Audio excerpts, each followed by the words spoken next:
In most jobs, a mistake gets you a warning. In the Yakuza, it costs you a finger. We are entering the secret world of Japan's crime syndicates, where the dress code is full-body tattoos and the currency is absolute loyalty. From betting actual body parts at the poker table to taking written exams for murder, here are 50 insane rules of the Yakuza that will make you thankful for your boring 9-to-5. 1. In the Yakuza, if you screw up, you don't write an apology email, you perform yubitsumi. This is the ancient ritual of slicing off the tip of your own pinky finger to show deep contrition. It's not just about the pain. Historically, a missing pinky weakened a samurai's grip on his sword, making him more dependent on his boss for protection. So if you see a guy in a fancy suit missing a digit, maybe don't ask him for directions. It is a brutal reminder of failure that you have to shake hands with for the rest of your life. 2. Getting inked isn't a weekend decision. It's a lifetime commitment to agony. Yakuza tattoos, or Irezumi, are traditionally hand-poked using needles, a process that is excruciatingly painful and takes years to complete. These aren't cute butterflies. They represent your struggle and loyalty. Because the tattoos are illegal to show in many public places like bathhouses, they are the ultimate inside joke. A masterpiece of art that costs a fortune, but you can almost never show anyone. It is like buying a Ferrari and keeping it under a tarp forever. 3.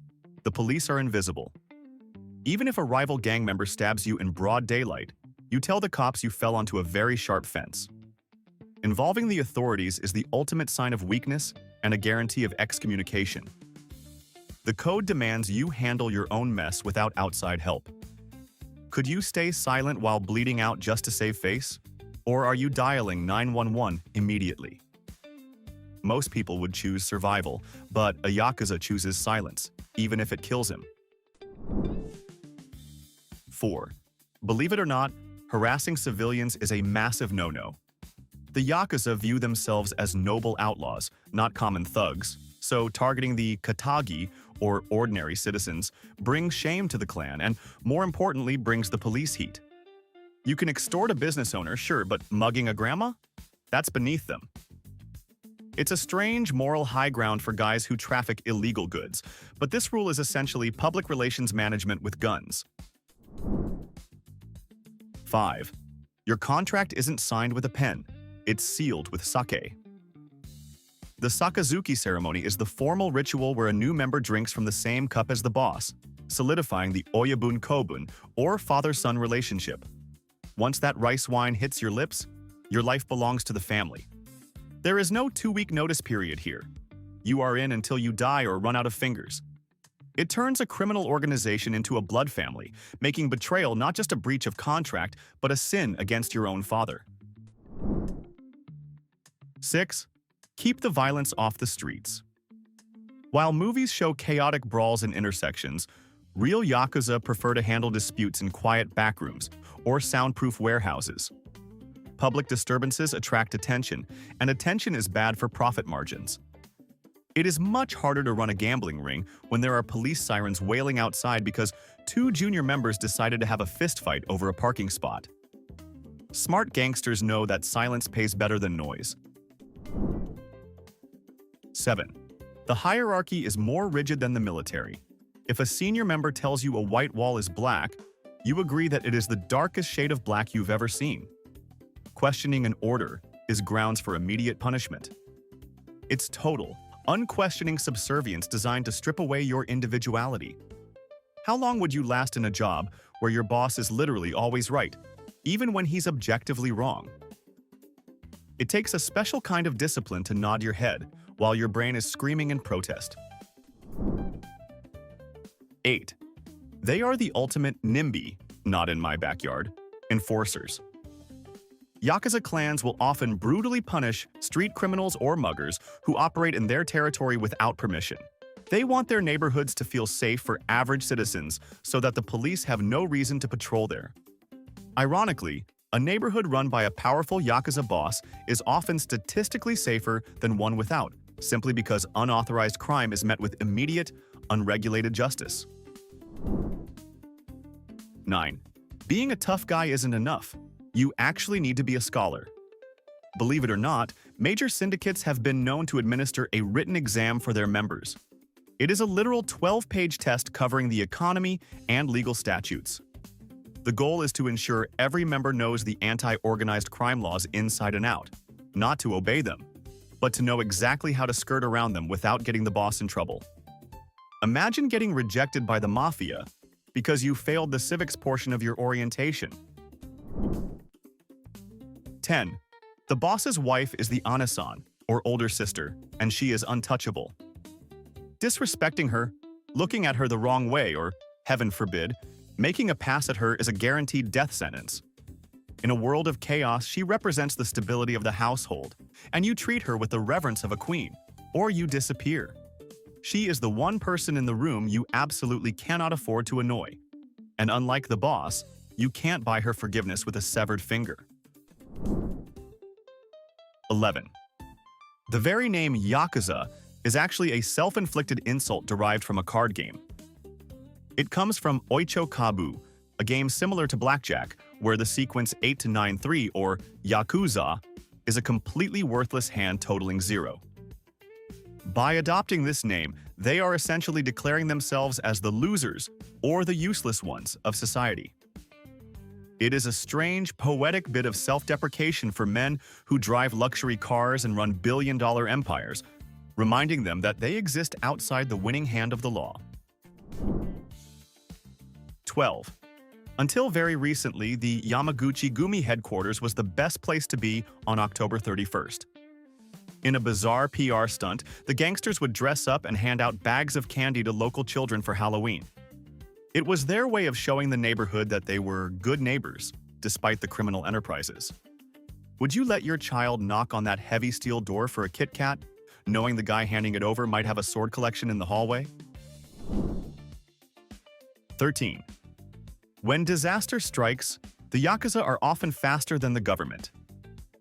After the devastating 1995 Kobe earthquake and the 2011 tsunami, syndicates mobilized trucks filled with food, water, and blankets to hit the disaster zones hours before official aid arrived.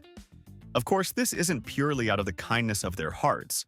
It is a calculated maneuver to win public favor and enforce their image as modern-day samurais protecting the people. It's effective, but it's definitely complicated. 14. The Ninkyo Code technically forbids fighting in front of children.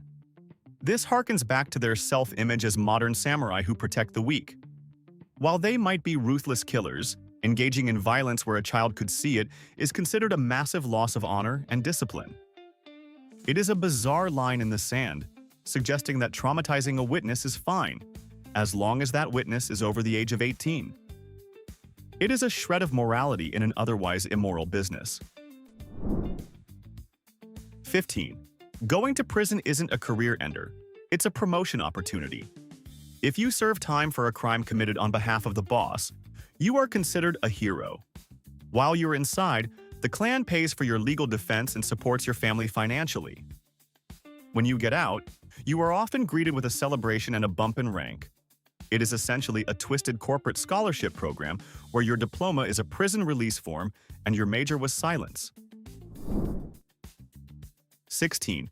They have a strict Olympic truce policy. During major international events hosted in Japan, like the G7 summit or the Olympics, rival gangs will often agree to a temporary ceasefire. They know that causing a scene while the world is watching would embarrass the nation and bring down the full wrath of the government. It is a strange form of patriotism where murderers agree to stop murdering just long enough to let the country look good on TV, proving that even criminals care about national PR. 17. Corporate extortion is an art form known as sokaya. Instead of breaking legs, these specialists buy just enough stock in a legitimate company to attend shareholder meetings. They then threaten to reveal embarrassing secrets or shout down the CEO unless they are paid off to stay quiet. It is a racket that weaponizes shame in a culture that values reputation above almost anything else.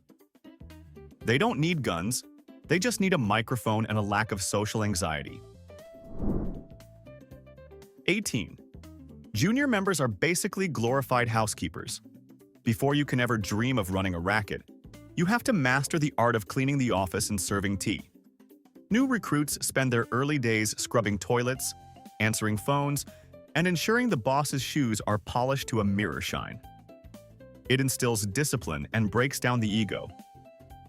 You might be a tough guy on the street, but in the office, you are the one worrying about dust bunnies. 19. Every clan has a specific crest, or diamond, similar to a family coat of arms. You will see this symbol on everything from their business cards to the gold lapel pins they wear on their suits. These pins are not just accessories, they are rank indicators. A platinum pin might mean you are a top boss, while a gold one indicates a direct report. It is a visual language that tells everyone in the room exactly where you stand in the pecking order without a word being spoken. 20. Territory, or nawabari, is sacred and invisible boundaries are everywhere. You don't just set up a shop wherever you want. Crossing into another family's turf to do business without permission is an act of war. These boundaries can be as specific as a single street or a block of bars. It creates a map of the city that only the underworld can see, where taking a wrong turn can shift you from being a guest to being a trespasser in seconds. 21. You might think losing a finger is the worst physical ordeal, but have you heard of the gammon test? During the tattooing process, which can last hundreds of hours, showing pain is considered weak. The rule is silence. A true Yakuza is expected to sit stoically while needles pierce their skin repeatedly, sometimes in sensitive areas like the ribs or spine. If you flinch or cry out, you lose face instantly. The art on your back is meaningless if you didn't earn it with stone-cold silence. 22. In a gang war, someone has to be the teppodama, or the human bullet. This is a low-ranking member ordered to assassinate a rival, knowing full well there is no escape plan. You walk in, pull the trigger, and then wait for the police or the enemy to take you. You are ammunition, spent and discarded for the good of the family. It is the ultimate sacrifice, trading your entire future for a single moment of utility. 23. What happens to the finger after it gets chopped off during yubitsume? You don't just throw it in the trash like a banana peel. The severed tip is often wrapped in a cloth and solemnly presented to the boss as a physical token of apology.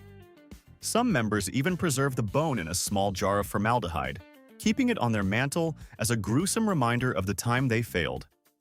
It is the world's worst participation trophy. 24. Modern medicine is actually a sworn enemy of the Yakuza because of their ink. Traditional Japanese tattoo ink often contains high levels of metallic oxides.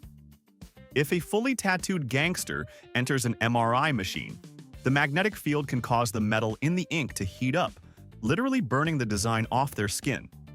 They have to choose between getting a life-saving medical scan or keeping their skin intact. It gives a whole new meaning to suffering for your art. 25. Ammunition is so scarce that every bullet must be accounted for. Because gun laws in Japan are among the strictest in the world, smuggling weapons is difficult and expensive. A single handgun can cost upwards of $10,000. This means the spray and pray tactic is forbidden. If you're going to shoot, you better not miss, because wasting a bullet is seen as throwing away the clan's money.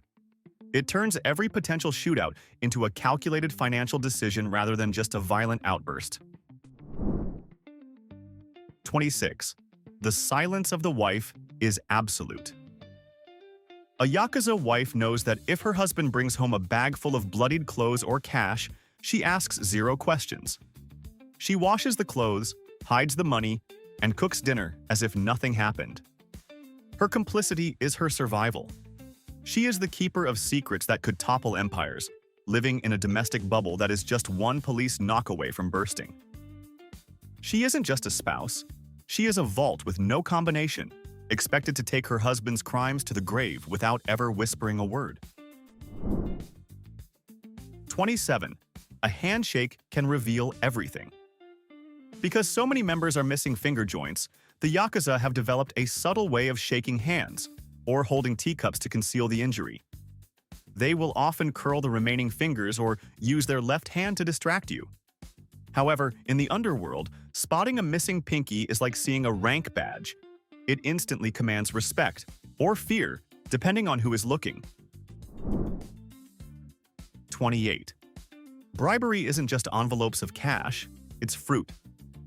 The Yakuza are the biggest consumers of Japan's luxury fruit market, where a single perfect muskmelon can cost over $200. Sending a box of high-end grapes to a politician or a police chief is a legal gray area.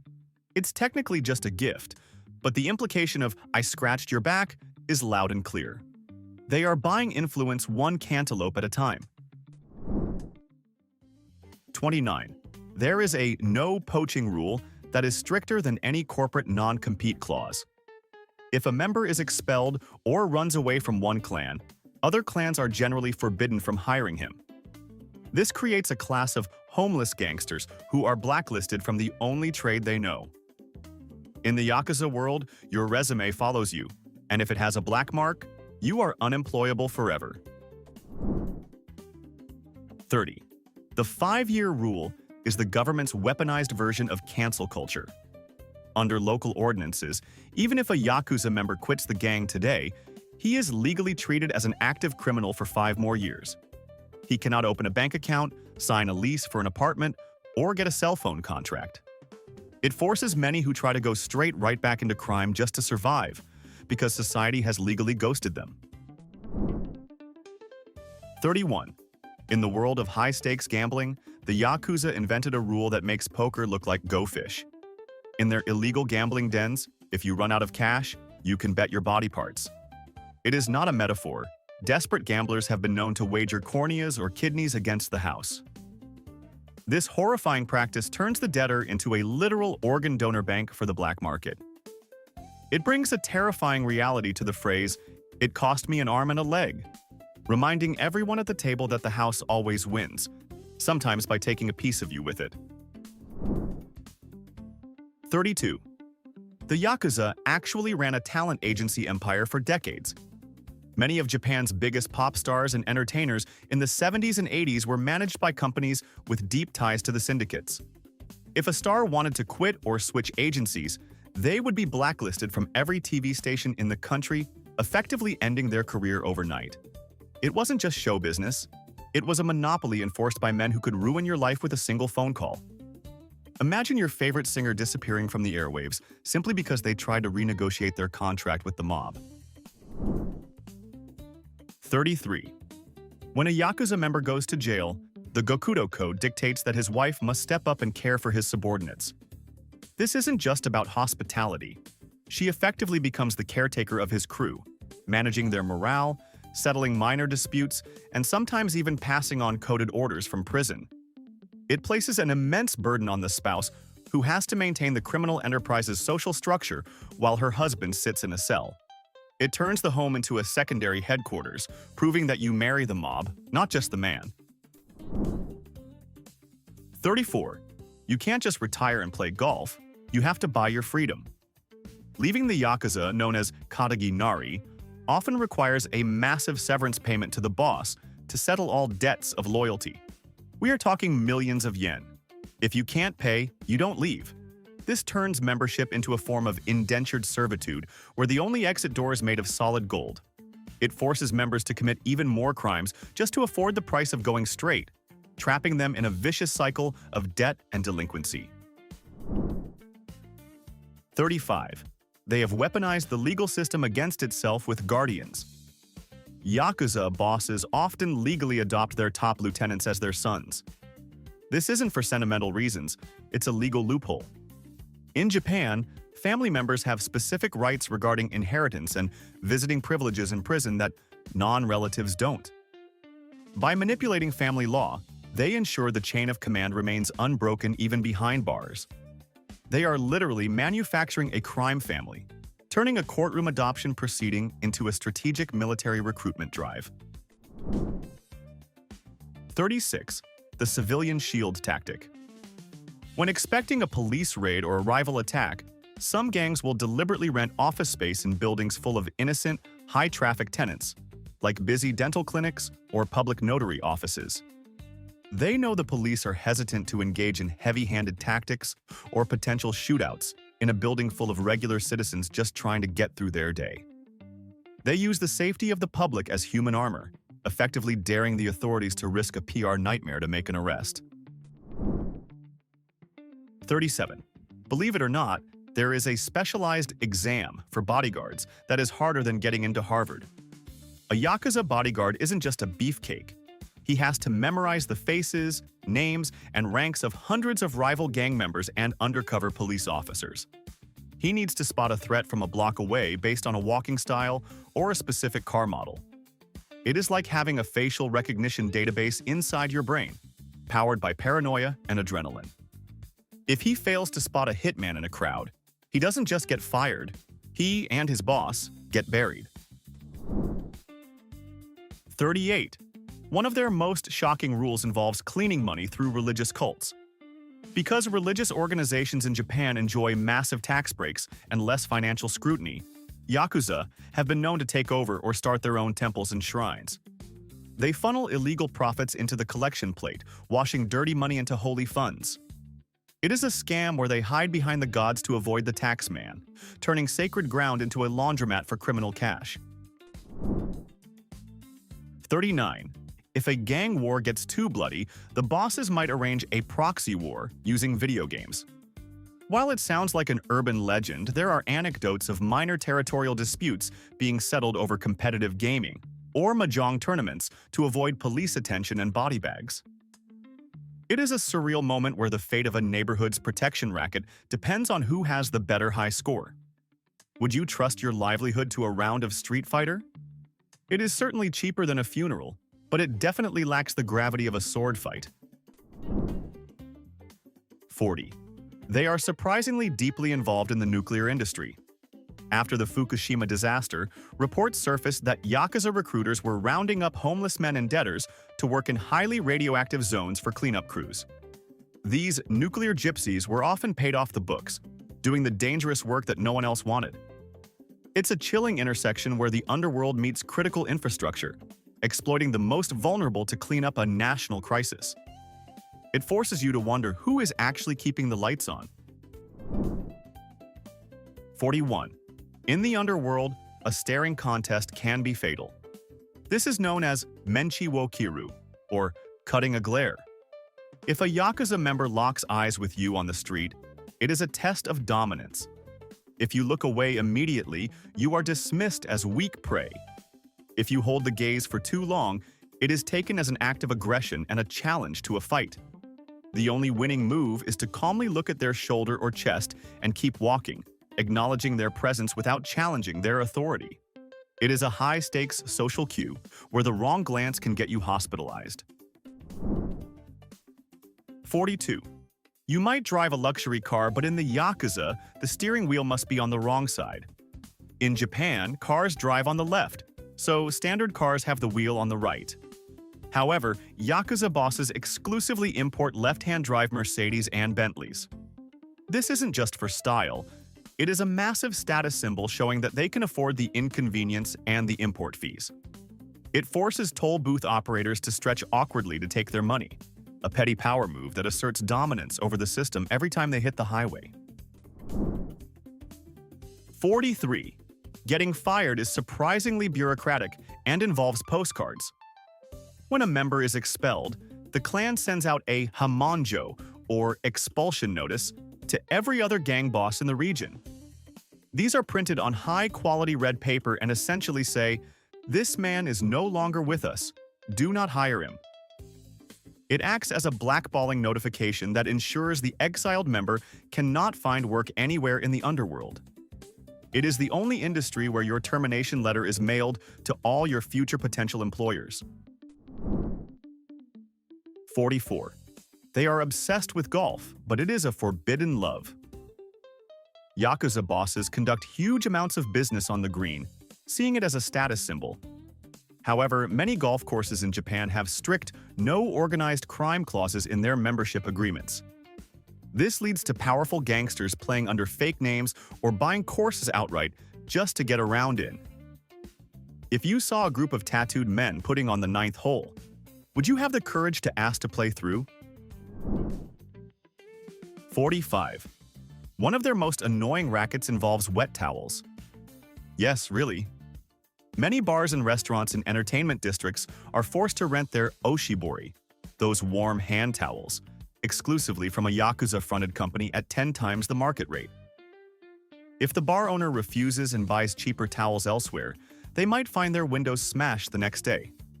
It's a multi-million-dollar empire built entirely on moist towelettes. If you owned a bar, would you pay the towel tax or risk a brick through your window? 46. There is a hidden language in how they order drinks. In certain hostess bars controlled by the clan, ordering a specific type of cheap sack or arranging your wet towel in a particular fold signals to the staff that you are a member of the local syndicate. This ensures you aren't charged the exorbitant tourist prices and that you get the best service. It is a secret menu for gangsters, ensuring that while regular customers get ripped off, the heavy hitters drink for free. 47. You might expect a criminal to operate in the shadows, but Yakuza members carry business cards. These aren't handwritten notes. They are professionally printed cards featuring the clan's logo, the member's rank, and sometimes even the office fax number. It is a surreal attempt to legitimize their trade, treating organized crime with the same bureaucratic flair as a regional sales management position.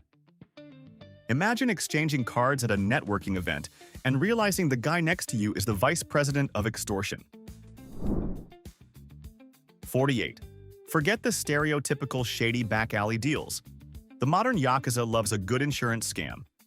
It is cleaner, safer, and incredibly lucrative. They have been known to stage elaborate car accidents or organize hospitalization frauds to milk companies for millions. It turns out that navigating bureaucratic paperwork is just as profitable as traditional crime, though arguably much more boring. Who knew the scariest guys in town were actually just really aggressive accountants with tattoos? 49. The concept of face dictates that you never refuse a drink from a superior. If the boss pours you a cup of sake, you drink it, even if you are already sick or hate alcohol. Refusing the cup is a rejection of his bond and his fatherly protection.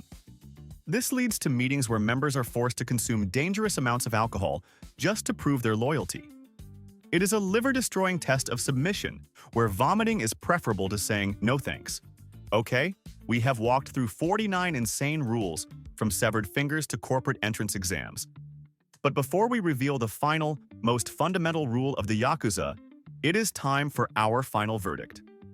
We have seen some wild regulations today, but in our opinion, the award for the most chilling rule goes to number 22, the human bullet. Why? Because the concept of a person accepting that they are nothing more than disposable ammunition, a tool to be fired and then discarded forever just to serve the clan, is a terrifying level of brainwashing that we just can't shake. It is loyalty taken to the extreme. Do you agree with our verdict? Or do you think betting an organ at the poker table is worse? Let us know in the comments what you think. And now, our final number. 50. The Oyabun is absolute. His word is law, and his life is your life. This is the Oyabun Kobun principle that holds the entire organization together. If the boss tells you to go to prison for a crime you didn't commit, you go. If he tells you to die, you die. There is no democracy, no HR department to complain to, and no quitting without a heavy price. You are not an employee. You are a child of the house, and in this family, father knows best, even when he is leading you straight to hell. The Yakuza offer a seductive mix of money, power, and brotherhood. But the price tag is your freedom and your flesh. Now, here is the real test for the comments section. If you were offered $10 million tax-free right now, but the condition was that you had to undergo the excruciating, full-body Yakuza tattoo process with zero anesthesia, would you take the money? Or are you too scared of the needle? Tell us yes or no below. Smash that like button if you value your skin, and subscribe for more dives into the dark side.